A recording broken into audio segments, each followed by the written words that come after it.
સુરતમાં રોજેરોજ આગના બનાવો સામે આવી રહ્યા છે ત્યારે રવિવારે મોડી સાંજે ડીકેએમ હોસ્પિટલ પાસે આગ લાગી હતી, જેમાં ખુલ્લા પ્લોટમાં કચરાના ઢગલામાં આગ લાગતા સ્થાનિકોમાં રીતસરનો ડર જોવા મળ્યો હતો. તો બનાવની જાણ થતાં ફાયરની ટીમે ઘટના સ્થળે દોડી જઈ આગ પર કાબુ મેળવ્યો છે. સુરતમાં ફરી આગની ઘટના બની હતી. સુરતમાં જાણે આગના બનાવ યથાવત હોય તેમ સુરતના કોટ વિસ્તારમાં આવેલા વાડી ફળિયા ડીકેએમ હોસ્પિટલ પાસે આગ લાગવાની ઘટના બની હતી. ખુલ્લા પ્લોટમાં ફાયર વિભાગને આગ લાગવાનો કોલ મળતા ફાયર વિભાગની ટીમ ઘટના સ્થળે દોડી જવા પામી હતી અને ખુલ્લા પ્લોટમાં અતિશય સૂકો કચરો હોવાને કારણે આગ ફેલાઈ જતા ફાયરના જવાનો દ્વારા પાણીનો સતત મારો ચલાવીને ભારે જહેમતે આગ પર કાબૂ મેળવ્યો હતો. જોકે આગમાં કોઈ જાનહાની ન થતાં હાશકાર અનુભવ આવ્યો છે. જોકે આગ કયા કારણોસર લાગી તે જાણી શકાયું ન હતું.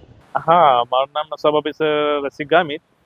આપણે વાડી ફળિયા ડીકેએમ હોસ્પિટલની સામે 6 ને 12 આપણે કચરા હળગે છે એવી રીતે કોલ આપેલો હતો અને ખુલ્લા પ્લોટમાં કચરો સળગતો હતો અને આપણે ઓલાવની કામગીરી ચાલુ કરી છે. કેટલા વાગ્યાનો કોલ હતો ને શું?